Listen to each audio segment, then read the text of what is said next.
Ko kore ke uhu wha moa I he ngahi talawhata kutoa pe wha o atu pa mihen. Ka hoko atu moa tau proklama he ahoni pe mo proklama ko ia te funga whanua alo au ai o kouheni pe mo palofesa to ke tāsio si o laftani. Ke ma wha hoko ate tau proklama ko ia ki ahoni pe mo whatawange o ku wongore atu pe tau proklama ka te ki mo tolu I ahoni pe ko taitani rei ki mo tolu kotoa pe ku mo lawa ki mo kau mai mo kumaua I hawani lava ke tau kau whataha I he proklama ko ni pe taitani rei ki mo tolu kotoa pe ki hawani I he tau proklama te funga whanua alo au ki hui keni. Ko e proklama whanua ni mo whaanga maheni aki ko ngā ko e proklama ko ni o ku ma whahoko te pe ia I he re omo ata pa mo e palofesa ka ko ngā I he hawani te ma whahoko te pe ia I he re o ke lava ke tau whiongo aki ai I he proklama ko ngā ko tūnga o ki puke ai palofesa pe aku ma la peke ma whakahoko atu pe ai tau proklama ke lere pe tau proklama te funga whanua ki ahoni. I hene pe ko whiawhia whoke tatai le rei ko e palofesa ko ilo pena e whakahoko ki whaito e whare mahaki na kai ke lava e ta proklama hui ko o si pe aku whadawang e pe o ku I he tūnga whawhia maari e pe I he ahoni ke lava ke hoko atu ake ta proklama. Whiawhia ke palofesa, whiawhia ke ai tūnga kia e whaito o kia na whahoke te koe I ahoni. Malo pito e uho wawa. Koe. Oku whakamalu pe I he tala malu e whanua alo tumo e a koka e hoko atu e ta proklama. Koe tari tata ua e pe ua I wawa koe whakawheta I pe. Koe. Koe whakawheta I pe ku lava atu e ngā ue ne whae kau toke tāpea ku te toi whakamalo pe ku te moilelei mai. Te ata mai I he aho tūsi te a neafi. Koe. Koe he aho tūsi te tūsi ia koe pule rulu whoka neafi. Ka kou moilelei au pito pe. Pea oku lelei pea lusane mo whamiri pea koe tau ngā ue e lo au o ku kei whai whanonga pe pea ku ka wala mai pe ka lo au o nau to'o atu e ngā kawenga ni mo whatongia ni. Ka koe tuu he aho ni o whaafofa ko mau e a heni uha wawau o ku maafana mau I he ua ua ko e alu whaken ke maafana ku la aare rei. E o kou lawe I pe o ku le rei pe lau maari re rei e ta haine princess ko la atu si pe ka. Ia mono ka ngā I ken pelani. Kai whafoki atu e ua wawau. Koe, e profesa ko ilo te foki koe talo e osi ko e tau vote of no confidence. O ku te ke ta proklama. I he osi ko ni e vote of no confidence. Mena koe hange ku ngari ha mama o atu e vote of no confidence. Ko hange ku ngari fu loa pe ko matanga lo atu e vote of no confidence I ka kai whanua na kana I ai tokolahi na nau whetu taki mai tatou whito na nau kore mai ki he ta proklama ko he ko o si ke whai ange moa hao ki tamai na nau kore mai o peheni ka taki moa ke hanga moa o whawhe e moa e palofesa palofesa to ke tā se sio laftani ke o mai moa ha ane viu whekau aki me tuunga na ia ki ai vote of no confidence. Ko tui ko mea pena nau whia mao ko I ke hui ko o si ka ko hinga na ke I whare mahaki na ka ke lava whahoko ai. Ka koe whainga maaria ko ne aho ni ko loto ke taki I awhisi I ki ai ke whahoko mua hao wakai whangaluku ki he ke tuunga ko na I ai e tau vote of no confidence. Neongo o ku taofi whare area I he na tari pe e whare area. Na ke taofi ha, na e tari pe e whare area e nau whoki atu mahino kuhanga he kau whafunga whare area ko ia na nau whakahu e vote of no confidence. O whotu ke whare area ke taofi mua pe toloi ka nau whakahu e nau tohi ki whamau anga ke nau whai mai ha nau sio whakalao pena e whakalao konistu tone koa ai whaunga na nau ngau e aki. Tātat whito ke ne kai ke oange ha whainga maarie ke tipeiti ai ka whafonga whare area I whare area. Pea kulahi pe ngahi wakai ki ai hange koe ni tokolahi na nau pehe koe whakotu na o mai he pare mia na o whakatemo ka alanti. Ko hinga he koe whakatu, ke tau hiki nima, pia koe hape whiri e toko lahi, pia koe ia rewa na e pure, pia koe whiri ne e toko lahi na nau kai ke tari e toko taha wha, ki e toko taha taha, na nau loto ke whakatuhifo e pare mia pe loto ke whakaha o i kai whalala anga. Na tari e toko taha wha, o ke whalala anga pe e pare mia, ke ne hoko a te whatongia. Ka kou kore mo ke o atu mo ke te koe ki o mai moha o wakai ki ai, te ria koe ni ihi koe ni na nau kore ke nau fie whanongo ki o haha o wakai ki ai. Mahalo pe to tonga, o ke ai ngahi poini pe ko fie lawe atu ki ai Koe. Koe taha, koe toki whahaha loto eni o kui kai whahati peiti. Koe.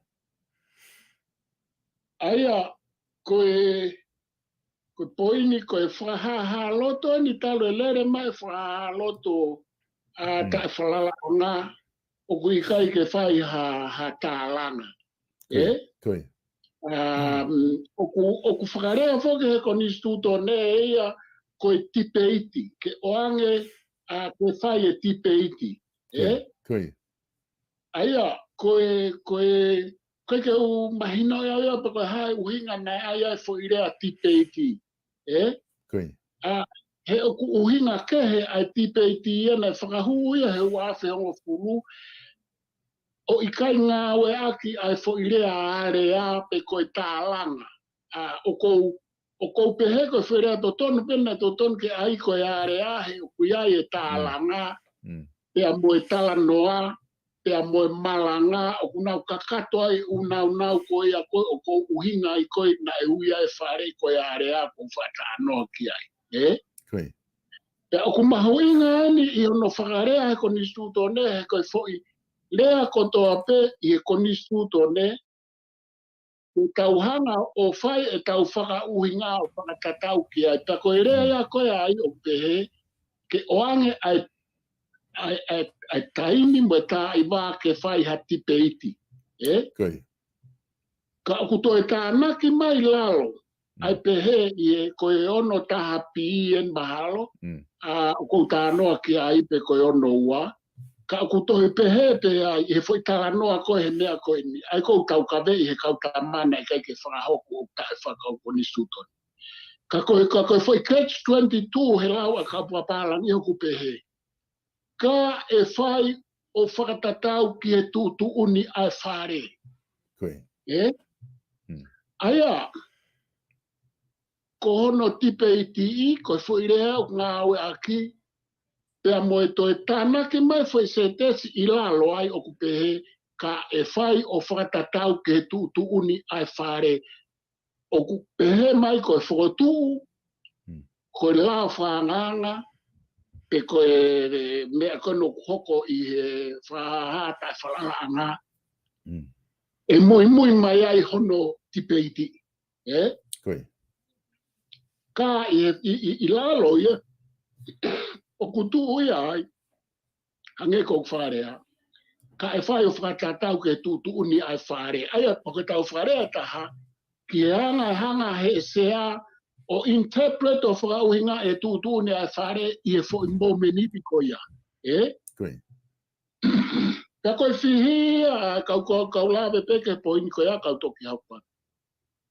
Koe whihia, he ku whakatou tala mai, he koni stuto ne ke tipe iti, pea toi tala mai, ka e whai o whakatatau ke tūtu uni ai whare. Koe. Aia, te tau pehere, tonu e kau tama, ai toko tahataha. He ku tala mai, he koni stuto ne, ono taha pi pe koe ha ai whakarea whaikiki, ke tipe iti. Toi tala mai rewa i lalo, he kai ke tau pehe tau tōruia, koe tānaki lalo o ku tae aonga tonga. Aia koe foi tānaki koe lalo, o ku hu mai ai e pare mia aia, pea moe sea i e na foi tūtu uni. Koe whatonga. Aia koe soto au ia tonu whakakonistu tone kau tama koe, tonu whakakonistu tone kau tama koe. ka kohono vete he ku hanga foke e tawhaaki ko pe he ka whakakonistu tone. Tanga mai he tawhaaki koe o ku whakakonistu tone. Ko mea ko mare ia he tama pare mia ko ni te kai ka pare mia pe he. Ko he tama pare mia ata mai matui tui taha ni ko mao he whonua talu e talu i riu whaporikare. Pea o kou whapaapa ke kau pare mia kotoa ki mua, ka koe pare mia eni, mahalo koe ku whakarea koe pare mia ata mai ia, matui tui maa sila taha ni kau pare mia. Nai toke tā e pare mia ki mua. Nai maa e tau pare mia ki mua. Ko pare mia koe ni pare mia maa. Ko kuta anua whaka mata i tohi. Hua kawa meri. Ka koe pare mea koe ni, koe mea koe na au ka ne ako na e fu maalunga au pitoie pa koe tamasi na e fu atamai genius. Whaka natula pai plati mo e toi haha uinga. Ka ku asia i ene umugo kwhai. Koe tuu koe a Australian mo mamani kau ki lawe ke poini koe ia. O kuna whaapapa e beta hoa kawa Ameriko e ne tuunga ko he koe tuunga ko maalunga ne ngona i kai ke toke tā kana e awe o ako i Oxford. Pa koe tuka Australia ni una whaapapa e abito na whae e pare mgani 7 reports, 30 report a mautolu. O ku whakaapapa e ke lava he whewhine ia ke ne hanga o whewhine ke maasila au pito ne rege ne lava ia ke hua ke tau pare mia i ene tala noa mai mo ne tari. Ko ka anoa kai tonga he mahu inga. He ku asia he umu pare mia a ene pe o ku tonu pe o ku hala ka o ku ilonga ene maasila. Ie e ku whakauhinga a aku. Pea koe ne pehe pe foke a mamani ia e tonga. Koe tala noa mooni eni e tau tala noa whaka university. Koe ne pehe pe a mamani ia na e ako i Harvard. Na e ako i Oxford. Na e ako i Cambridge. Na e ako he University Sene. Na e ako he University Okalani. O koe nga he University. Koe ne rea pe, ka ako he University Whafonua Australia. Ea koe mo University fo. Ko o se tau tala noa tau toluia ko o sili e fo i. E fo i sio ia ke tama koe niki o lunga. O kai fo ke tau whawhatonga e mea koe apa ku pehe e tau pare mia koe na. Kau o atu e whakatata koe ni. Koe muvu ka pare mia hene fo i whokotu koe ke o te whati peiti. Nei kai ke ne ai noa ia. Nei kai ke ne ai noa ia na ne o si ilo o kai fo i se te sia i lalo e la vai ke hao ki ai. Pa koe ne ai koe ke sea na ne oange e ia i he mahalo mo ne uhinga ke fo i se te si ko ia malava ke toe whai ke tutu uni ai whare o kutārna ki atu ia ai. E koe tutu uni ai whare o ku whai e sea whanau whanau. Sai. Koe poini ai taha o ko whiarawe ke ai. Koe poini koe na uraki tāna ki atu. Koe toki whalalaanga ni koe kai ke whai ati peiti. E tonga na i kai ke whakatoka ngai. Kata. Nei kai ke ilo i he kautama e ki moa e fo i whamatala koni lalo koni he kupono taha o kumalava ke ua whahati peiti. O ke whatonga? Whatonga o ilo ia he pare mia na e hu ia. Koe pare mia ko neu maari o kai ka hane hu ana e hu ta tene siofi ha mea he lao ke hu ai. E koe mea he koni stutoni. Ai koe tonga na utalatu koe ta anoa he lulu tai. E omi ka toa u mea aia koe whamatala lulu kai mo e tae whakalaa mo e ha. Na e omi he pare mia aia u mea kuawa he lao na e hu mai ai. O koe mea aia o sisio au ia ke hanga he pare mia ngā oe aki ai ngā he mea he lao o ku ikai ke tau whatokanga ia pe koe ngā he mea he nane hanga ia o mai e fo i rea koe ni e tā noa i ulu tai o ku ikai ke lava he la oia tāri e fo i mū koe na ne whai na ku o slave at kia e ta polo kalama ki mua aia koe ata aia koe poini ula ki ia pe koe angarewa e ne tuu tau hoko e fo ke poini e kātonga kai whakafoke atu ka te koe. O kulele i rewa hono ave he kautama ke whai e review me he whakamau anga. O kulele i rewa he o ku whakalao koe ko hanau whakailo koe nau ave pe koe hae whare i whakamau anga ka whakamau lahi. Moi whakamau, moi tui whakamau. Te ko hono koe whaunga lele i taha pe ia he ka pau he kai ke nau hanga o ave e alo me ai whare area he o ku loka e ngō tawha aki he ku pehe he tawha aki e pure anga o whakalao pe nau tōu.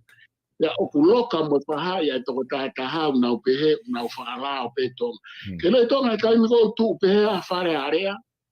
Hei kai tō e whetau laki a left mo right ia i siu la lahi pehen.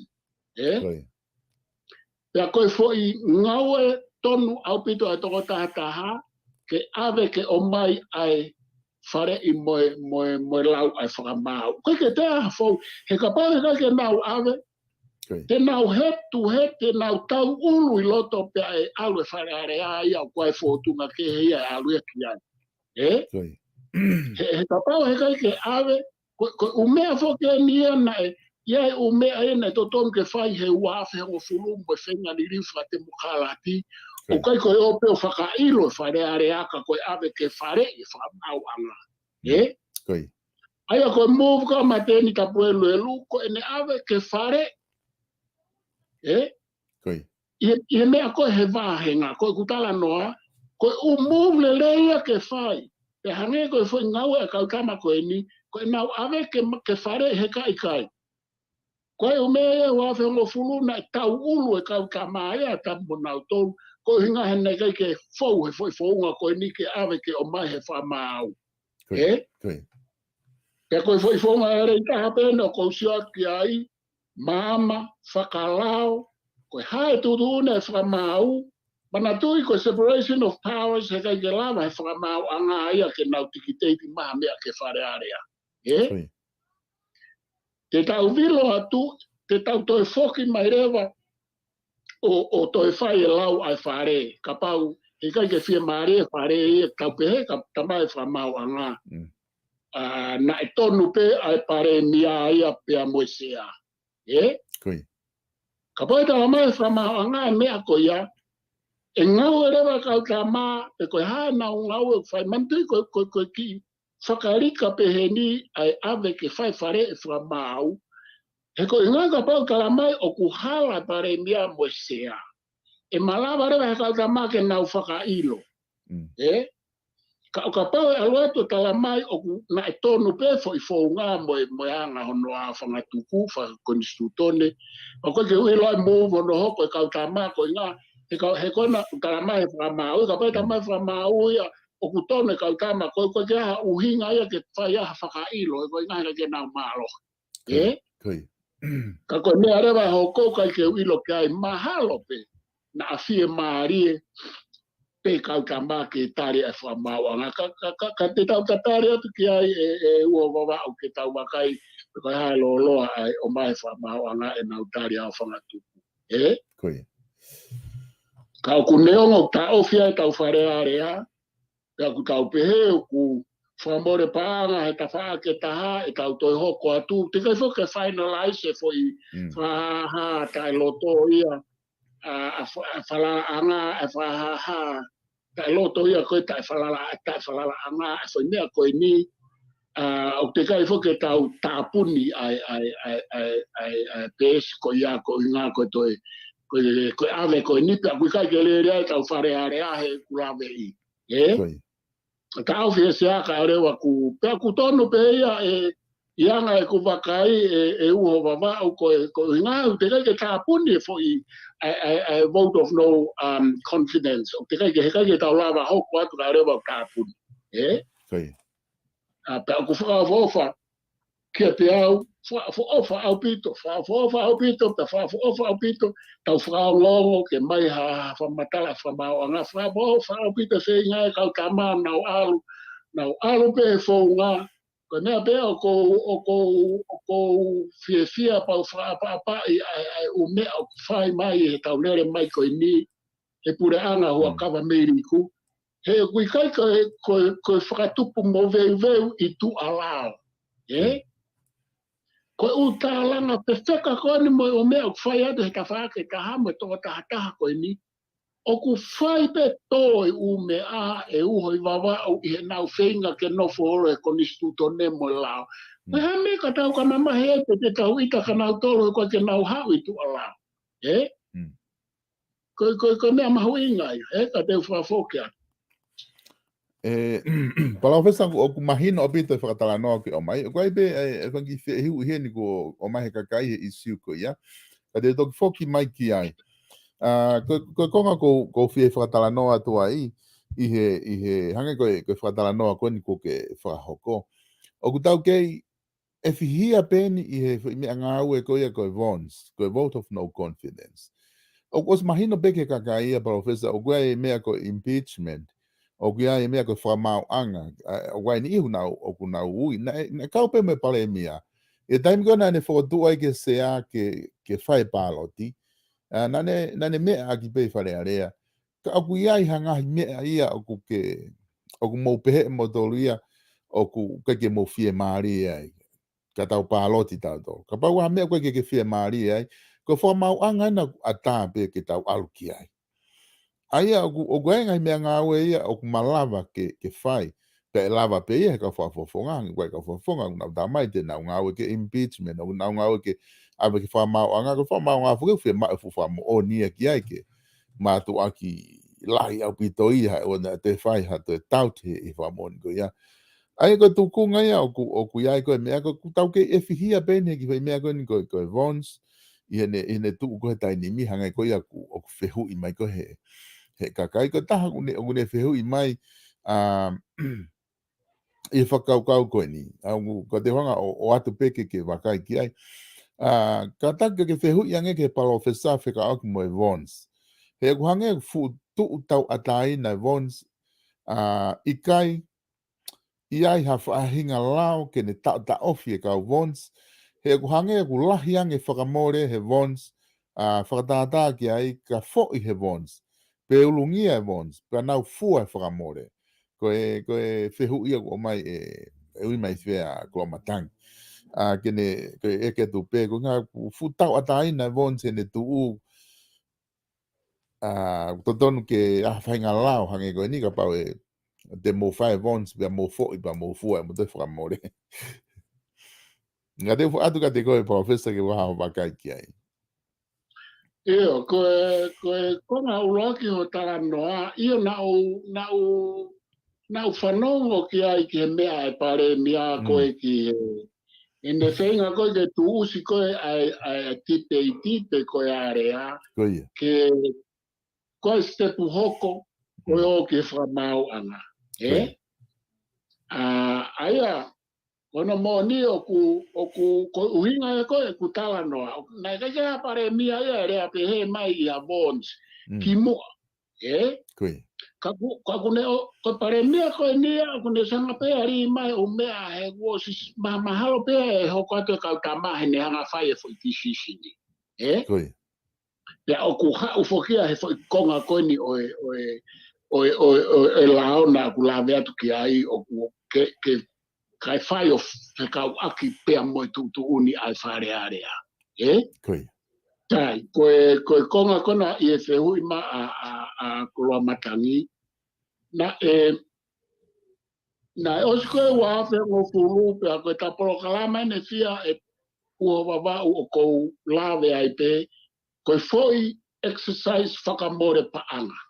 I he ta whaaketa, oku ia I pe no mau inga. Ka koe tawhaake taha koe o whakamore paanga. Koe ko mau pe e uho I wawau koe hange koe kulawe na koe ke lawa he kau ka maa whau ha fo mea I kau whau ngā ke whai ake fo I CV. Koe. Ia ko ku foki mai peke poini ko ia ko volunteer ko mea ia na o mai nei Britania o atuia mei heni pe ana e whakahu atu ia te kai ke usio au ia na e lava hano sivi I rei ai volunteer ne hu ko e wafe hongo fulu ai ko whaalave ki ai pe ana e kai ke sivi ai whakamore paanga ia e hoko he volunteer ai ni ia tau soko e koe ta whaake taha, foi whakamore paanga lahi eni ta ofe wharearea, ta ofe wharearea ka tau lere. Pake si o rewa ke tau hau eni me he to'o aho e fia ki e vons pe, o ku tau to e hau, tau to ruia koe mea koe ia koe whakamore paanga pe he kukai ke nau ngā au e nau to. Ta ofe nau ai mai. Tuko eni e nau e to'o e foi aho e fia to e aho taha pe ua ke nau vons, ko eni to e to'o eni e aho e fia ka tau kari ke whamauanga. Aia, ko tala noa koe kola matangi, mana tui o ku peheni. Ko mea koe ke whai ke si o ku peheni he tua ko ni stuto nembo lao. Ko ne whai koe vons, o ku whakafoki e he kau ka maho nau laka ngā kotoa, o ku maho inga ki he toko tahataha ke nau siofe foi poini koe ni te ua atu. Ko anga koe tu whakonisu tonu mo e tu lao, o ku ikai ka hatau pare mia tau tonu makau minista. O ku whakarea he konisu tone, he koe ne whakarea he konisu tone, o ku pehe. Ko taimi ko whaia e vons, te nau whakafoki ho nau laka ngā ko inga kai whai ka e orewa ku toki au whangatuku. Koe tau lere vai tai mini o tau lere vai I e ku wha uhinga ke fo I kupui lao ko ia. A ngalo iau I kupui lao, a kako talanoa koe ni na taha ue fo I kupui lao ko ia e tonga. Koe fo ke fu interesano wha manato ngai kupui lao, kako manatu iau ia ngā hi talanoa ai konistu tone ko ne au mahu inga kao. Te koe whakamatalare wau e nari whai e ula ka ngaka e orewa kua whangatuku. He ka pau e foi a pure anga e to e whai e whiri fo o. Ka koe kaimi koe whai whangare au pe. Kaimi koe whai e koe ai bonds. O koe kai te ha pare mia mo kau minista o kuna omi kotoa pe o whakafofonga wharearea kotoa kai orewa kua whangatuku. Aia koe tu koe kaimini. Koe whehure wako o atu. O ku tau lere pare mia mo katineti he taimino whatatau ke lao au te kai a whangatuku e foi mea pe I kai. Aia o ku hu mai nau tala atu tonga koe whahinga tuu pehe koe ai mea o ku I he malu ia e tu I. Koe tuu koe he taimini a tonga he te kai a whangatuku e vons. Whatatau ke he konistuto ne ko tu ia o ku lotonga ia ia mawhai pure he taimini o ku automatiki pe ne alu ana ki ai by constitution. O ke whatonga e poini. O ku ikai ke whakatonga ngai e whare area ko tu he taimini o ku te kai ke a whangatuku e vons ko pare mea mo kapneti o ku te kai ke a whangatuku hona ulakanga ya ko ne kai me o tu vacant he ai a position o automatiki pe ano te koe whare area mo whonua he taimini o ku I hanga tonu e mawhai pure, mawhai hau o ku he malumalo e tu.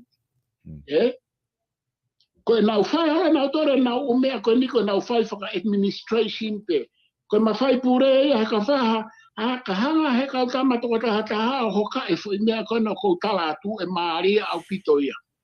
He kutau lere I he foi maha a koe ni o ku ikai ke aha pare mia e moha kapineti o whatatau ke konistuto ne he ku te kai ke aha whangatuko e boards. Aia koe, ka aku ikai ke tuu whainga tāmake e whonua he ko taimi o ku pehea e whonua automatiki pe huma e tu ia mo e whatatoko ni. Hange koe foi deteki koe a he tahafitu. o to me tiki pe ai take over he tu ia mo me aka oreba ku toi firi a pare mia mo kabinete Koi.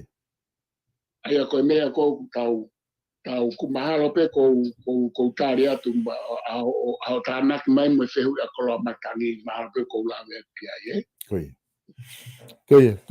Professor Goti mahalo ko ngai aku maho inga pito ai fatala no ke ai hongange ko lau foki ku na tali le pe he pare mia pe mo ni kabineti ai fo tu ko fo fonga ke fare area ke tolo i mo fare area ka oreba ke nau ax ke nau kore ke famau anga ke nau hu mai o fai fare i fala pe oku konis tu done ai fo i unu ko ya pe i kai ka honga fo ko me agon ku ke famatala o kwai ko ngai i he konis tu done kwai ko fe ma pe ke fai talanga pe ti pe tika ku ia ko ngai ai o ku fai pe ke tu uni ko ia ai fare ai se a me fare area ka ke ko ne tu ko ia foki o ku ilonga o fe ta na ke tu o baba ko ia na malo foi poini ko ni o ku konga ua e tau mea ko tuku ko e pure anga o ku nau pe he o ku o si a whanga tuku pe votes he foi a hoi ua ko ni nai hoko e mea tuku ko e toko tata ha o nau pe he o ku te kai ke a whanga tuku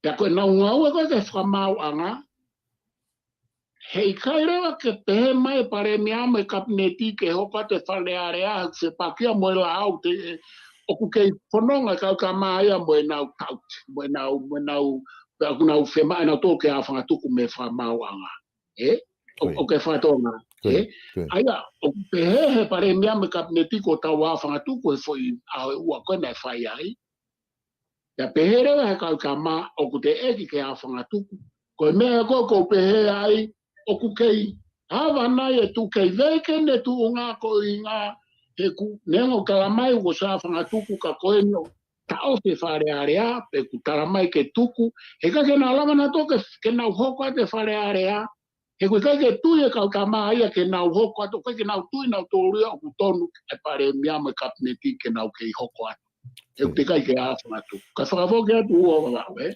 Koia, koe konga whokia o ku whai e koe hono o hange koe ngahi mea whakalao koe ku whai kia talanoa. Nake talanoa whoki e professor ki he very smart apito e pare mea koe ni. Taha kau pare mea matao apito i hono whalere koe whonua. Ka pate, tau sea pe whoki professor ki he ako. O koe ngahi liriu reform o whai pare mea i he ako. O ku kamata ke asi mai ai umea ko ia. O ku mea ke he ia pe ku alu ki he lerei, pe ku alu ki he te ke alu ki he lerei. Ka ku moai reform o ku ne whakahoko i he ako. O ku lava ke tau sio ki ai. He talo ene minista ako. Na ne whai u reform ko ni hange ko ni ko tu usi mai ai form 1 mo ki he form tolu, ma pe form mua. Form 1 mo form mua. Alu na tolo foki ki he ngahi lau tohi pure anga. Ko ngā pe amaire mo ngahi uhinga ki ai neongo taramahe ngahi lau tohi au tige ki aha nau kau whai ako me hafua kana. Tāng pe mo almodo ki ai he kau lere ia ke ngahi mātua. Ko ngā he kai ki to tongi ho mo wako. Mo wako tai to tongi be me ka staha aloa au ke form mua. To kamata pe to tongi ako he form tolu o hoko atuai. O wai u reform o ku meongo na whai hana tālanga i he tau ko osi tau atu. Ka au ko ini o ku tau sia to tolu unu pe nga unu pe ai umea ko ia ke hange ke no molo ai ngā ue. O mai ai ngai whamon whakaako i ki mui pe ku success. Whakaako ngā unu ko ia pe. Ko reform en tangu ne whai ki he tau wako ai whotu ukone university. Neongo o ku hange ko whamatala ko atu pe ku whewhe ngai whaunga ku nau ngawe aki pe ku fu alu he ngai whaunga to tonu ko whai ake whotu ngai university murini pe kai. Ka ku hange ia ko hawhainga whaunga pe ia whakatonga tau whai. Hange ko ni lere pe ako nesia i whare mahata na ki mai pe ko department ia ta. Lere atu pe ako whakauhilae me mei whakololo e hau tāna ki mai ko. O kuai no maari ai ngai whotu ko ia. Ko te sea tuku lava rewa o asi mai ko foi. Ko foi university whakawhanua ia tonga. i he tafaaki ko ia professor ko taha ia ngahi reform o ko sio o ku whakahoko lahi e he paremia ko ni pa ko kai foki ngale te o professor ko ne tangata e ki na i he minista ia i he potunga e a ko he tau lahi au pito. Pe koe tui kapa e fuoloa te ngā e whawhare area a hoka Ameriku koe ni. Ko tui e kei lahi pe ngahi reform le rei tene lava whakahau. Tuku ke he tau tala noa koe ni ke ngahi mea whakalao me hafo pe mau lao pe kai. E koe whi koka mahu inga ko hanga pick up me o whamatala e professor. O ku nau sio ke he lao. Pe a koe pe whanki mea he lao o kua wawa. E lava ke nau ngāo e aki o tala mai. Koe mea e umawhai ake ngāo e ka neongo pe tau pe hea ku mata vai ka au whakalao pe au whakoni stut one pe ia he ku kai kia hame e tene ta ofi aki nau tolu i he ngāwe koe hange koe whakau na hapui whare area e professor pa foket ka koe aien koe na eke koe ta oku mau lao mo whakatau wakapuna pe mai rewa mea mai rewa pare mea tala mai lao koe mau i Mate o kai foki ko ngaka ka umata vai hoko ai pe he dure vai fa fonga. Tala mai ko la ko ni fa ngofu mo do ke mo fai fi nga ko ia. Ai ko nga kwa o ke tu nga nau. O ko ke hava la o ia den tala mai o mata vai pa ko ke hala den tala mai ngofu. Au tu pe loto fai ki pe mahalo na o. Ko ha pe na fa kau de le ta ke no tataki ko ia. Fo noa e professor ka foki atu ka ko. E ua wawau ka upoi ni mahu inga au pito ka kukehanga o tānaki mai pa kouwhialawe ki ai mahalo te uwhenga hapoi ne ua peton. Ko ulo aki. Ko kukala noa koe ki ata mai māsila o e paremia koe ni whakaako. Koe. O ku neongo hange ko whakarea ki mua. Neongo te kai ke toke tā. Ka koe hono atamai matui māsila o kumalawa be ke loloto atu ia tuunga whaako whakatoke tā. Pea na u koe toi tala noa mai koe ke ne tangata eiki. He koe sio koe mamaniu pe he. O tala noa atu sio ai ngahe pure anga we si tembo sio whaka university. Ko ene tangata eiki, koe fuafua toke kāia atonga me hāwāti. Koe. Kako, koe pare mia na i Oxford. O kaike maho inga e pena i toke kā me Oxford pena i ha. Koe ene pehe pena i Oxford i ku ose tala noa aia. Pea koe kai ko hame asi ia, o kai whake tau whatonga e tau tore, koe ke tau whatonga e tau tore mea ko ia. Koe mea koe ia, koe fu mea ia, kuivi ia ia i mamani. Sai. Pea koe alatu ki Oxford e hiwa whawhai whakatotolo, ai ulotonga a koe pare mia ai. Ulotonga a koe pa koe na ne toko ni o lau e ku mea na whai e ku mea i Oxford. Pea mo toka ngā i holo au ka nau fia i ni alaka pare mia koe ngā hena matupu hake. Lahi pea wai pea nan pea tu alato sio e ako nane fai Oxford o ku apa i ka ko foki mai o ku kai ngata pe i ne ako Oxford o ku asi he ne ngawe Koe. Sai kau hau ke poini ko ia ko pare mia ni talu me wa fe hongo funu pare mia project i lahi taha ni ko hoko i tonga i e fo i mahina e taha malu. Oi baba. Te kai pare mia tene fai hanga au e lahi pe ni project lahi pe ke fonua mo Pasifiki ko pare mia ko ku tala no atu ko mea ko ke lele hange ko ta no pe ko be ola ni nga we ka ko poini aku ko u project la Kuna hanga fo tu po silere ya ta fo ke mai ho fa ta ko ye aku.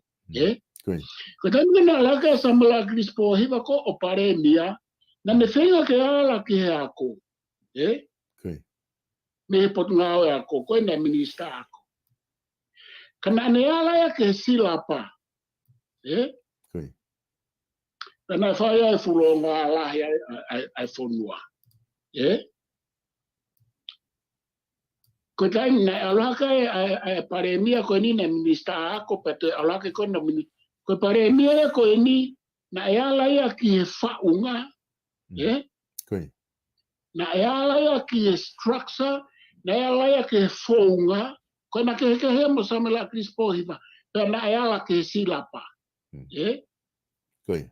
Ilonga ange ai smart ange ai paremia ko ni he ke lava ko ala ke slapata te ke ala ke founga ke methodology o yako ya mo structure mo faunga ko gu fata ta pe na le fai fo itolu ko ya pea na le hanga le fo tu e university so ke me ko ya Kalau ne kala noa I fotu a National University he kawe fiha. Tau ni mangufuru tu. Te lava paremia ia ai. Mana tu ku na ngawe historia o faya ke atamai ia ai tangata pe ko taki ko ia. Mo malo hi hono atamai mo malo hi hono loto. Na ere ai paremia na ne fai e vons. Tau ko manatu le rei kana I homo mai a nerea e nau ke whelawa ki pia nau tōlu ia ko I kai ke whahati peiti na ne pehe mai ko kai ko ne tari ko ke lulu tai na ne omiai na mahalo ko ne tari ke lulu tai na ne omiai e ne tari o ne pehe ko ngā aua ko ne o mau whai o whai pe e he kautoa Ya ko o me ko sio ki ai o ku whakatuputupu langi whaka o me au ne whai o ku kai ke malava ia e atamai ke soatu e lava whai ka ai o me a maalohi pe pāwhuru pe heni. So ka whakatuka university. Tuka langa me pare mea ko ni o whakatutu mai ya ko ia pena ia atamai mo e loto ke ai. Neongo I bakai ai lo au ia o te kai ke matuitui. O te kai ke matuitui o ku te kata koe koe matuitui o te kai ke mateuteu e o mea ni kana e loto lahe pare mia I ono atamai ke ne whao e foi koe foi whotu e foi university koe nao koe koe mea whai ngofua ya ne hangarewa ia whakakau kau maa sila au pito o mai pe ia o tertiary Institute a pure anga wako maalunga ange ku oslere o wha ke foi university. Na e whakakau atu e toko lahia e wha o foi university mo u department ni ia nauto. Te hange ko hotara noa e ua wawa o koe ola koe o ola elei me ola kovi koe mea eu tok tala historia ka kono whakahoko ai ngāwe. Koe me foi ko ngā taha he hotala noa point whaka osko whelawe kai ka ngalo I hau I hotala noa mai e ua wawau ka mena ke to lawe mai ki ai he tuke he ako Ia mahalo ko ngā taha ko sia tu ki ai e professor o ke manatu I he dainimika ko ngā ni ko sia tu ki ai he o kumaaria apito he I he tala noa koe ni ki he tuunga koe ki ai koe ni ai lulu tai he. Tau pe he koe konga fuenu whae koe ai whakawhekiki pe o kum nanau mau ina naulohi aki e wharearea pe nanau mau I lao whakatau e wakapuna mga he mea koe ia he. Pea koe tāri whakina mai he paremia o whakalao pe ngau e kunau whai he. Hange koe ni koe kono eke koe kanau tolu. Ko ngai business ko apure anga ave ke public enterprise. Koe o ta upe taha kau e pare mia pe koe kau minister koe kau tare kita I he tuku koe lao ko enterprise pa na hure ki tua. Me he enterprise ko ia. Ko ngā pe ke nao po set up pa na usio ke ai foi taha over see foi proklama ko ia. Pe business ko ia pa na tu areva I he tutu ni koe lao enterprise. Pena nau fai whakona tuku aki nau mau he kutao ni e tolu ni e bevia be ua. E nau kei loto pe ai I he lulu tai. Io koe poi ni a koe ko ke lawe ke aina o kuna ngalo. Pena he ki lawe ke ki mua ka ko whemau ke uto e whamatalai. o ku tau hau tau tolu ai ke anga hano interprete lao, anga e tau whakauhinga ke lao. Mana tui o kala mai he lao, tau e taha. Tau e ne tolu. Ka kui ai e foi poini mahu inga heni, koe mawhai pure o he whare area, mo mawhai pure o e kapineti. Koe foi whakarea whako pehe. Koe whamatala paanga, koe mea ke paanga, ko pau ke o mai he kapineti ke whare area, e o mai he minista paanga. Ka ku te keke aha pure anga ia i mamani e uho i wawa u foi poin mahu inga hen, ka ku te keke aha pure anga ia i tonga. E tau histori ana ne lava whai e foi mea koia. Ke o mai e mea kotoa peu tu uni e kapineti oku whakarea peheni. Whaka e theoretical oku malawa ke hoko. Practical oku malawa ke i kai hoko ia he kai meni. Nau ke whatonga e kupoini koe umea ia uhoko ia heni oku o sea te fukureanga ki moa heni o kai ke ilo ia lau miliona ki e piriona e nau whakamore na tona e whai ta whaake housing o kai ke nega ke ripotia ke whare area pe nega ke o mai e minista para o ke whatonga e kuhinga. Pea o ke ai e mea koe macro mo micro management. Koe kai meni iu tau whenga ke siofi whaka micro he le volo whakaiki ki a kapineti. Mo pare nia kai e tau lava ya tolo mau nau tō. Ia whaahinga pure anga. Ka kōpau ke tau siofi i he micro he le volo ke apa tau tō siofi. Pai o mea e te tau tio pe tau me kapineti mana i he le volo whakaluku fua. Ke loi ka anō alo ai e foi mea koe na he lulu tai. O mai he kauta mai e nau tarina nau na te hatu. Na e haasima he patseti. Mantu i koe mea e patseti tok to ope pure angai sirini pe he mai peia. Koe mea ki he langa ake tafa aki ki he whefolau aki. Pea ko si hupe ko whefolau aki ka wai ae wakapuna. Ko kuanga whakata. Ka te tau te hatu whaktau tō. Ne ke tala mai ho e pātsetia ke aha wakapuna. I kai ko pātsetia ko ke whemau ke tala mai e aha wakapuna. E whakalakalaka pa whai whakamore a lau piriona ki he whefolau aki. Ko ne osi au kawai mo wakapuna mo e hamoe.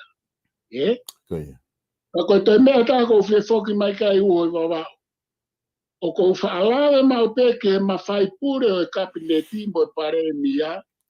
O ku ikai ke tau whaalawa mo e whare area aia kene pō ki nau tōru he taimi koto ape. Ha whahinga pare mia pe ma whahinga kapineti. Pa tau tō whoki pia i ka māke a veri. Hange ko ulawe ki mua. Ka koe mea, ka koe ke pehe au ke tuku ai umea o ke whai ki ano wakai i ha pare mia mo a kapineti. Ka koe ku tala noa atu, o ku whakaore au pite tau tala noa tato ke separation of powers, whakaore ta whake tapa ku maari e ta whake tapa. Hange ko he ni e uho wawa. Koe tau whakakau tau pehati. Tāna ke taha mo e taha o ua. I e tau si o whakai whika. Pe te tau si o whakai molare te tau pehati. Whai to tonu kai tuku ho whai hala. Pe te tau si o whakalao te tau pehatu. Tau hike lao o whakalao ia pe i kai whakalao. Sai koe uwhe hui ka atoa koe, ile kai mi ko manu vai koe kapineti.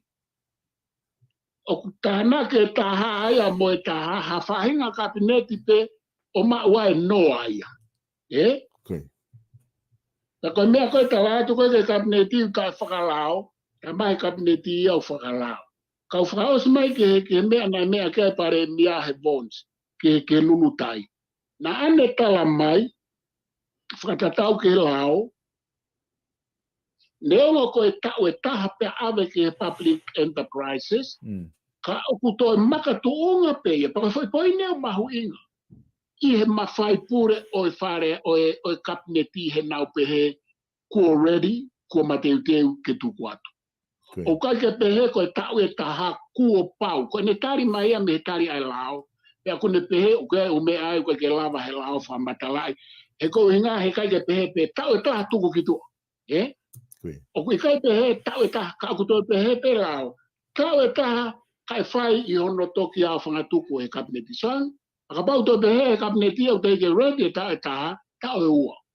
Akapau to pehe na ke matete e ta o tolu e ta o ua ta o tolu. Ko tari e pare mea whatatau ke lao pe ne pehe ko e ume ai ko ke lava tari he lao.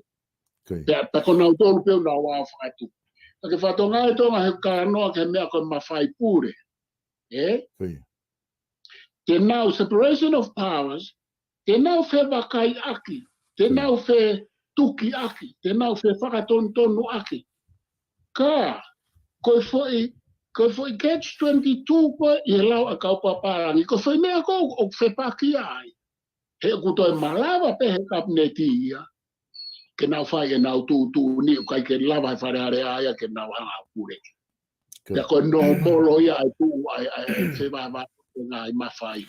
E koe ange koe na, kau whakaos kai whafoki ai. Ka foki mai o pehe wha mau tonu pe fo I vons. Moi fo I tūtūni a sea mo paremia. He? Pakapau to pehe ke nau pālo ti. Pe koe ha tūtūni. Koe anga kona tu e toko lahi e toi mahalohi pe paremia ai mo kapneti. Ka kou tui e tonga o kumahuinga mau pe ke ua te tau atu e tau atamai taha tānak mo e taha o mauai e ua ki mea ko politiki. O kou whaalawe mau pe ki ai. He te tau mama he tau tō ruia he koe ngā he koe tānak e kau tā maa he taimeni I e taha tānak mo e taha o I kuluia ke noa. Pea o kuhoko ia he koe mea kou pehe ai. Oku I kai mea taimea ke whai ato e whehu e media ki kau politiki hen kunau tari. Ka pehatu, pena e tō e wakapuna ane ko whehu I ia, tā mai nau tō ruia, ko wakapuna ena ngā hui e siapani. Koe ke nā mai nau tō e tari. Ka koe tau sipinga ia ke tau hanga manatu I ka koe ka uhinga ke pehe ke tai tu koe tau ngā ui ke umea. E whakapoke atu o wawau, Professor, ko le ke ta whaos e mua ai whakaukau koe ni koe ngā ko ta taimi ka ta toki whenga ke ta hoko atu I he wike ka hau pa mata whoki ke ta konistu. Wai whakaukau mbampa ko whiwheu e ua hen e lawa ke o atu ke ta whakaosi a ke ta proklama koe ahoni. O koe mea koe ai whakawhehu I heni o ku kei whai whiwhiri ki ai toko lahi. I whakaukau ko ia, ko pisinisi ko tō bea pure anga o ku ihe enterprise. Awea ke public enterprise. Sai, ko tuku hau koe whanua o ku awe ki ai ko ngahe ko umai ik wharearea awe o ke ngai pisinisi ko ia. Ko lulu tai I he ngai whakamatala ko ku omai o ku o mea bebare mea whakaha ko public enterprise. O kai ko ha public enterprise ia ko public company ia. A pe kono whakarea ko na ngau e ki wharearea. O kai ko business e na pure anga. Ko ngā ke alu ke public enterprise. Ka koe kautaha wha public pe ia. Ai au ku kai ke mahin pa ko kautaha ahai he ku was mahin ko ha me e pure anga he ku he ko ume kautaha ko pure anga ia public enterprise na do. Ko tari ko na o mai ko I he tari ko na nau ai ko he vons I wharearea. Na nau pehe taha poin taha. O nau tari, e ka taha poin taha na nau pehe. Mei siulai ki September wafe wanoa. Na e whakamore e pure anga e paanga taha poin I 5 miliona. Ke whakotuu aki ai kau taha lulu tai. Ai ko ngai o ku concern ai whakaukau ki ai o ku whai ho haa ki ai. Ko ngā ka pau koe ko public enterprise ai lulu tai. Na e to o taha po 5 miliona he tari fika taha poin taha koe na avik whare area. Na e to'o ai taha poin 5 miliona o whakotū ake lulutai. Kai koe whotu iha pare mia koe ni. Whotu iha pare mia koe he wafe wanoa. Ai na e to'o pa anga tu hawe kakai o whai koe ai whukakai mai whanua whai ake whakotū. Ai koe konga fika aulakia o concern koe ki ai. Koe konga fika awarewa o ku pehe. Hanga koe whakamatala kau tau ai wai toko langu nau tohi mai lodoni o nau mai whakau koe. Ni ka pau fu maa sila pehe ho tau kau taki. O ku totonu ke oue whakawai ai toenga kau whakafofonga kakai, oue whakakainga noa ia I whare area. Mo whakawai e nau sivi ai ngā ue ai kau taki, o tau te whito ka kau taki o ku matu aki maa sila ho nau, e nau whaifatongia. He kai he te nau lawa hu holo he tau lao. Te whafokat ke te koe professor, ke whaose mea I pea I koe I he whakau e ua koe ia, a pea ta tāpuni le vai ta programa. Koe konga uloa ki, na e tāri mai e pare mia, Koe. Pea koe, mana tui whaku te kai ke wha pare mia ia hano ave kau tahe pure a ngāre sisita, koe kono wharea mahi no o kupehe. Koe kau taha pe ia ai pare mia mo e kau minista. He koe ha, he kure sisita tawa taina ia koe kau taha ia aena. Koe. Aia pana e o sitari mai pe ia, ka koe me ai ni nai toi tala mai rewa he pare mia, o ku ikai, ka koe umea fwoi ke tau whakatoka ngai he pare mia koe ni. Tala mai rewa e o koe ke halao e ke ta ofi a ka hanore sisita he pure o ku ke sio ke he mea o ko uhinga ki ai. Koe. A maa sila mo matui e pare mia koe ni ko te hina. Koe. Kone alatu koe mea, e mate ka whaake ka hae ka atu, na ikai ke hapea, ikai ka mai pare mia, o koe ikai ke halao e ke hanga pure hanga ore sisita hap, ka koe tau sio foku, o koe conflict, te ta ola tuku conflict of interest.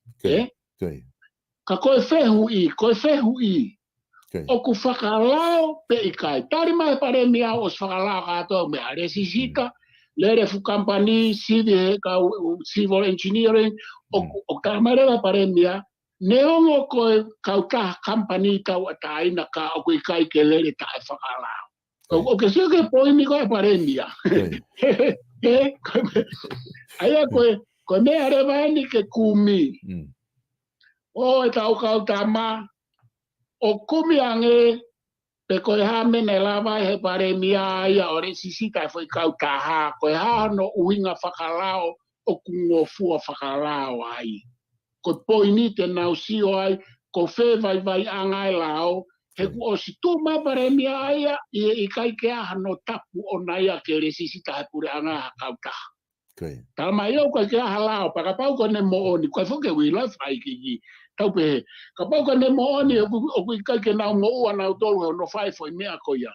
Ka koe pare mea beu ne fufua I lo e foi mea ko ia koe re sisita na ko, o kai ke aha lao e ke te tau. Aia, neongo, mantiu tau whaia tau tōru hewe me kau whawofo ngau pau ke tau e tāpa au ke public enterprise. Ka ku tāri mai pehe pare mea ia ai umea o kune whai o whekau aku mo lao. Tau kumi ke he utari ko ia ke whakapapa ui. He koe na ku lava pe koe kampania koe no whakarea e taha. Ka tāri ange e ua wawa o ki mo ke tau katu. Na ele sisita he kau tā mai lulu tai whaiwhikau to ke tā pōhiwa. Kende tō. Na ule sisita. Na ule sisita pe ko to ke le sisita he kau tā ma koe ni I company. Na I information una o mai na ele sisita ia he wafe wanoa koe public company. Oh, aia na ele sisita koe public company. Ko hinga ko company independent pe ko public enterprise. Ko public enterprise independent ko company pe he. Aya o ku ikai ko me aya ai pare mia ko ni ko ne ko na teke e pene foi me ande ko ne frava me mua. Aya foku na pe he foku professor o ku ngofua pe ia hono le sisita ha company. ai una ua klesisita pe nau tuhanga rewa toki ave rewa ke enterprise. Io ko mea foke tu ko a Australia ni. Oku tapu pe ia ko nga ko conflict of interest ke nau fai fo mea ko ia. Ka oku ia mea helao kune hanga o kopoua. Koe. Pa koe mea ko uhinga ke ai ke ka utamake toko tataha ke nau hanga wakai. Te koe hae mea ku ke iava helao ta mai pare mia o ku kai ke nau. E koe na whakawa e mai e tuene toa fo mea. O kai ko pehe ko toki ai ka utama ko ni pe na aku o stala no pe taua ki mua tala ki mua po me o kai he ka utama he sea i taimi o tu ne toa ta ko ni ku hoko mai ka utama ko ni ku na u ha pe na to ria ai aku ya me ai he la ona fa to nga i pe ku wa te ka utama ko ni ka ko anga be e ku la be tu ki ai ka ko mea ko to pe ia e tonga ko politiki he ikai ke whaia ki ho pehe o kulo sika ho uhinga. Ko politiki o ku whai pehe ki he maarie ho whaka uhinga pea moelo ao. E mamau taimeo alatu ko whakamatala i ho uhinga whakalo sika e ne maasila ma ne matuitui ka pau o ku ikai ke lava ke mauia he lao. Te ka pau kai ke lava ke ne marie ia ke ne hanga o ave attention ai tokanga. Pe ko umea ia o ku fihe abito tonga pe aku fo o manatu i ko e tau politiki ko toki hauenia e tau alu ke to whaiange area mo e tāla ngā toi whakaiki pia malo pia ha e tau fo i hau e utau ko ni. Nei kai ko hanga mahenia e tau politiki whakatonga. Ta kula hira o mea hange ko huata te mokalati. Tau spehe na tau mahino e te mokalati. Kela ku sio atu te kai ke tau mahino e tau tore pese te hiva nima mea e te mokalati ko. Pa ku asi mai he tau ngā i tala noa mo e tau whaka uhinga mo e tau teke u mea i tonga. Kau hau ke poin wha o si. Ko poini wha o si ko si nau manatu i hake tonga ka take toko ni mai. Ko poini wha o si whakana uhinga ke taimi ko o masila e kautaki. Iyo, ko poini ko au mahuinga au pito. Pea ko tau tala noa foko anga foko e tala noa e kakai u peheni e ahoni. Laheange kau poto he whare area. Laheange ngā ue hala ake mawhai. Laheange ngā ue hala ake paanga. Ia pehe rewa nai lea ake Samuela Akirisia pehe. Sai anke ke huu kou kai ke sai ho a kou ki whare area. Huu ake ko ia, pe mea kena tau kawe Akirisia, huu ake ko ia ka pau te ke mo i whai to tonu, mahu inga nge he tangata ako. Sai.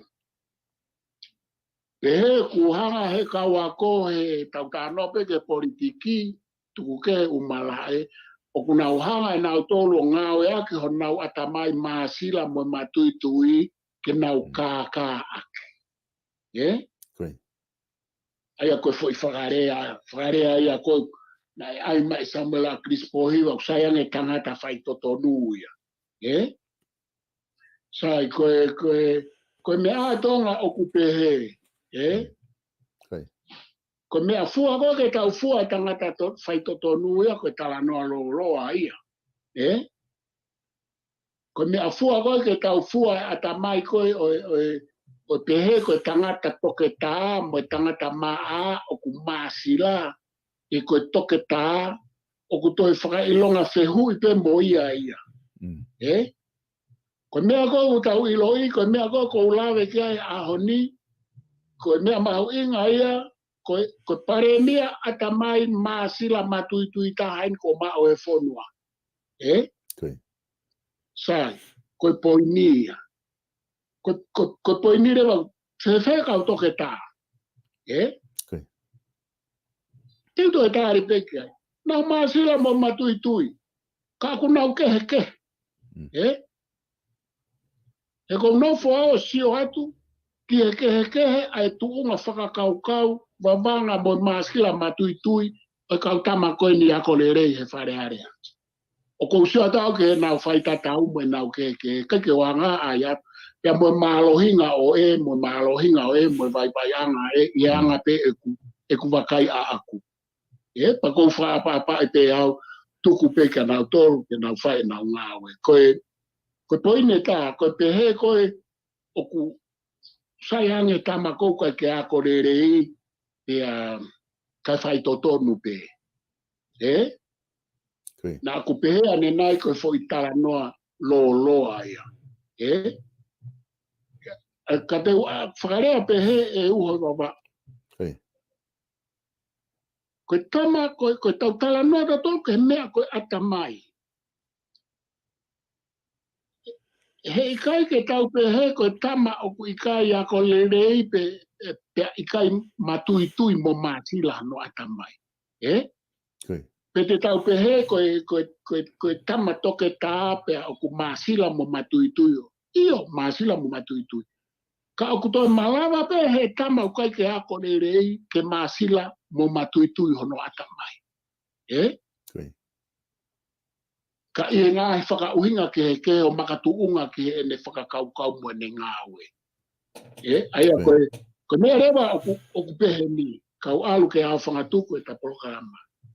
Koe matui tui me māsila o ngāwe aki ki he fwoi mea lalahi e ua tatau pe ko whē, a koe rewa ure bolo ke.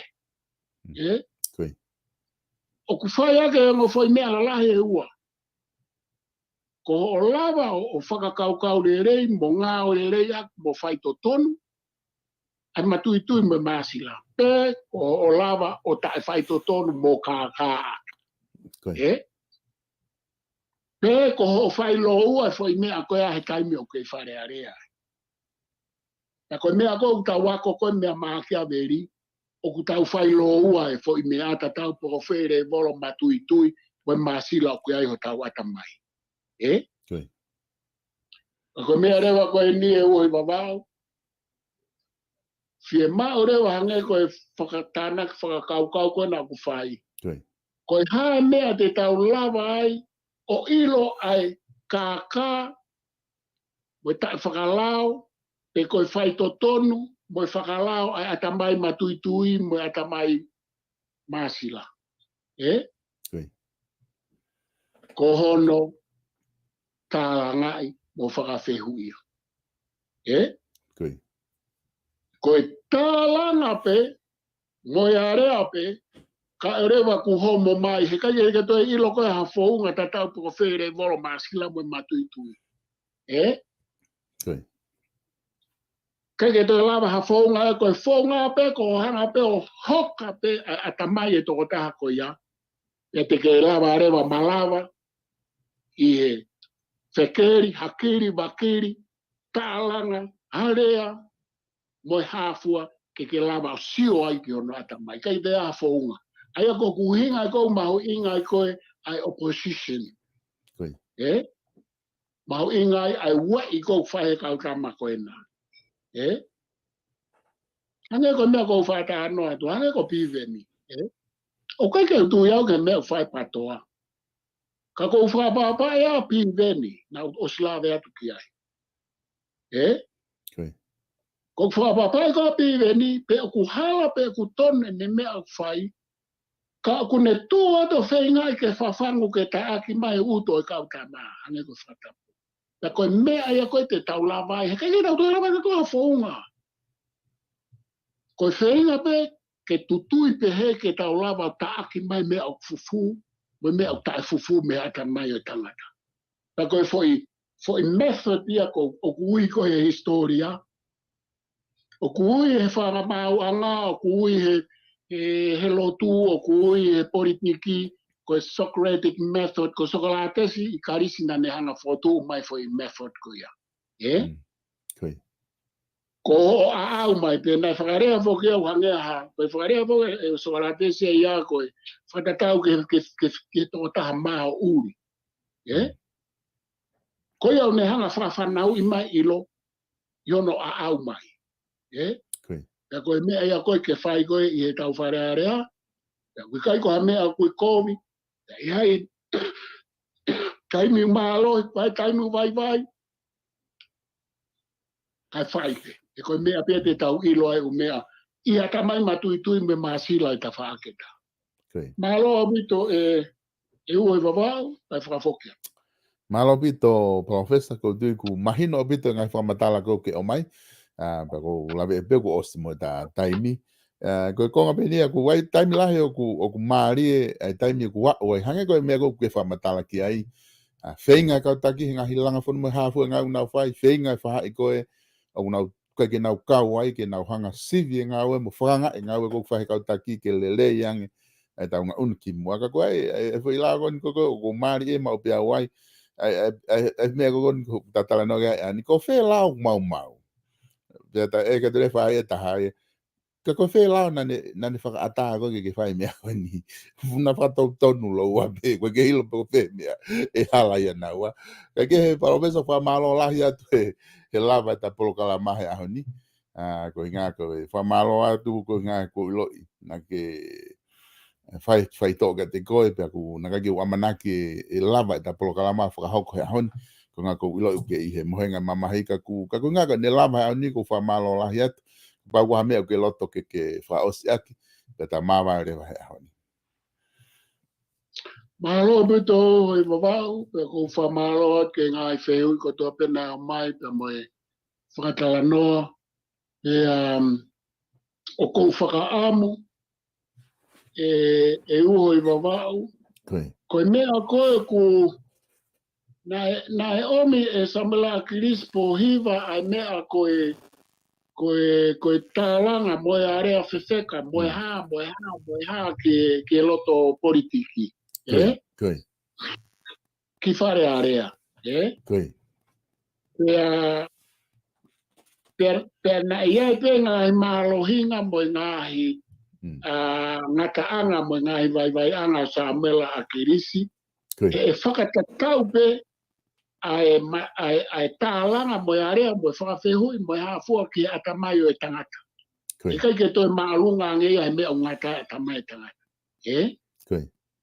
pea koe hau koe I ahoni o kou fia pito he kusio ka Paula Piveni e ne hanga hokose fo I mea ko ia ka oku toi mālohi ange whakaiki e ne wheinga a ana. Pea koe mea ko o kou fia ke asi mai ngāhi atamai te he me loto whare area. O kui kai ke hawa samela Crispo hiwa pero pa kou whaangai ane umea lai. O kai ke hawa Paula Piveni. Pea koe peke hata haia hawa. Ka koe poini koe aku o whemau ki e whare area, ke nau hoko ato e whai mea koe o ku teke whakaatamai e Piveni I loto whare area. Whakai uhinga, whakai vavalo.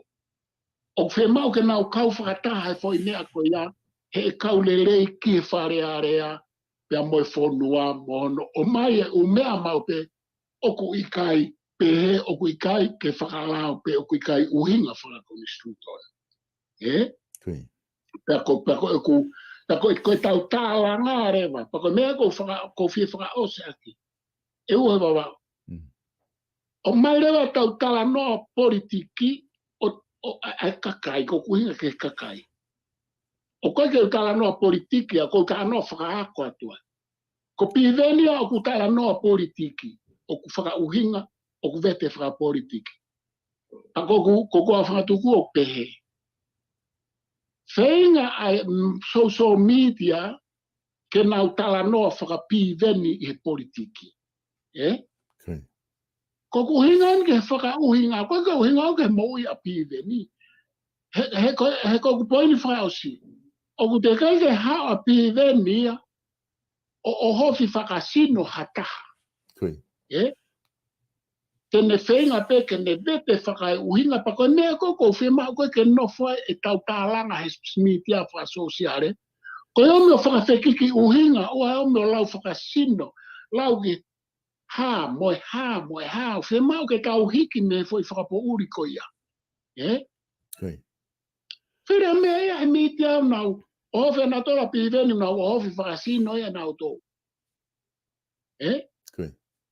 Whira mau ke kapau o howe a piveni, o howe whaka uhinga, hange peko whaka uhinga o howe ke piveni wharearea, ke alu pehe ai tālanga ko he miti a.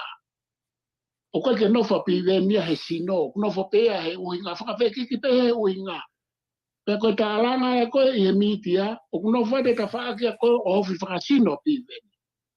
Ka pau te nau hau ke o hofi whakai uhinga, whawhiewhie ka te au ke ksio ke mitia whasosiare. Ka koe anga e ku tāna ke atu, o totonu ke hau e tā noa social media e nofo e whainga mea koe he tāla noa a piveni. Ko au ia ko ka no whaka atu a kuia. Kai ke whamaloa atu e ua i wawau, ko o whalai atu ki mautolu, kai tatau atu. Malo apito, professor, pe ko tui ku lava le re ta prokalama ko he ahoni, o whakahoko, pea ku whamaloa hi atu he lava le re ta prokalama. Kata toki si o mua, professor, i he wike ka hau. O whatu ke te koe, pea mo ke tahi le re i he toenga atu koe ni, ke te lava pe ta prokalama he wike ka hau. Malo apito o whatu. Koe. O ku whamalo atu ka inga he lava koe tau prokalama koe ahoni. Pea mo tufunga whanua alo au, ai ku ma o atu pea mo palofesa, i he wike ko toa pena kai ke lava ko o sihange na ku whamadala. Atu ka ku whamalo lahi atu, ke te motolu o ku mo tohi mo komenti mai, o te tau pe me ngahi tawha aki ke ngahi turiki hanga e whamalanga e mātua, me ngahi turiki e wha koe whanua ku ke tohi mai me ai, whamalo atu ka ki motolu ku mo mamata mai pe mo kai ke mo kai ke hao taimi ke tohi mai ko ngaka ku ke lava pe whanongoa e tau polokalama. Ko pehe ko toki mo onia e lau ko pehe ko toki ma uia ke maari ai taimi ko lava ai o atu ai ngai whaka eke iha ngahi viu o ku kehe. Na polokalama nehu mo piveni ko perspektif ia piveni ta whaakia ko ia o ku atu ko e prokalama ni mo palofesa ko viu ia palofesa me ta whaakia ko te funga whanua alo au o ku atu ko ni pe aku kau lere hanga ko lau koe me o ku whatupu mo i lere ia ke tau tala noa politikare ka ko whamalo lahe tu ke te motol ko ti ko hoko anima tau mi te wanoa me heni ko prokalama ia naka ke lava mau prokalama pe mo e whawhango sai ane i he taimi taha mau wha teknikare ka na mau whakaukau pe te mau tu e lava pe o te ki whainga he hoko anima ke o atu e tau prokalama ko ia whawhango sai ane pe mo whaiwhikau Sares Waka pe ke te motolo ku mo muiaki e prokalama ko ia pe toki ka toki aha prokalama e ataha to e taimi ai ke lava ke hua toha whai polokalama, pe tau toki ia urewa ki langa whanua ko ia a re matua e muri i he hawhi ai walu apo, ai a koe programa whakaosia ki he aho ni wa pongpong ke lava ha polokalama, pongpong o ku tau toki whoki mai pe o i he wike ka hau ko hape e ngawhi aho ai mao whainga maari ai ke ta hoko. Tega mō mea malo apito mō mamata mai ki he prokalama ko ia ai te funga whanua alo au whamalo pe ke tau kau sponsor ku o kai pe ke ngalo ki whamalo ia ki Modolo South Pacific Loans direct to po pe me kau taha ko ni South Pacific Loans o unauhanga o finance ai i taimi ko toa pe homo ngahi fia mau South Pacific Loans o ku whamalo lahi apito ki ngai tokoni ko toa pe kulawa ki mo whahoko o ngā kulava o kei whakahoko atu ai ai tau prokalama ko ia.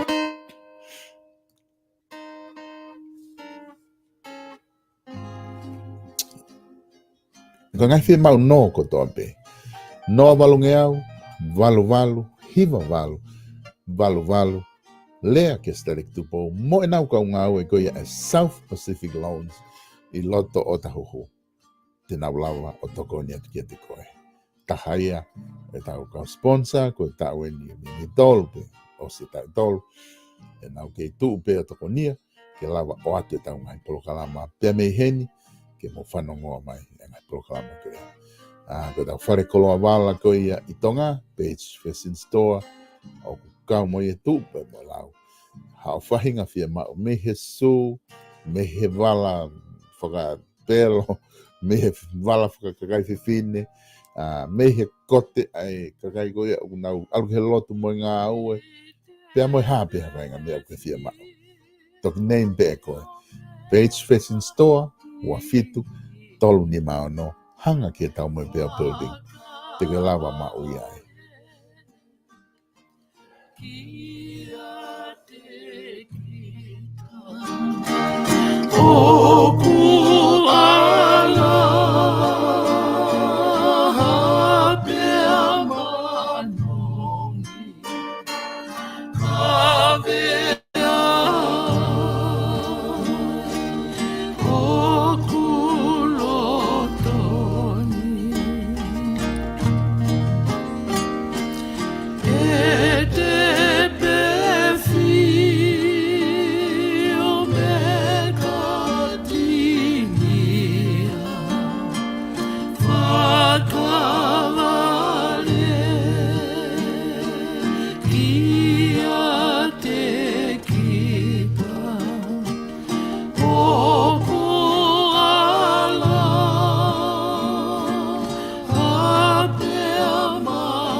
Eko e loto ni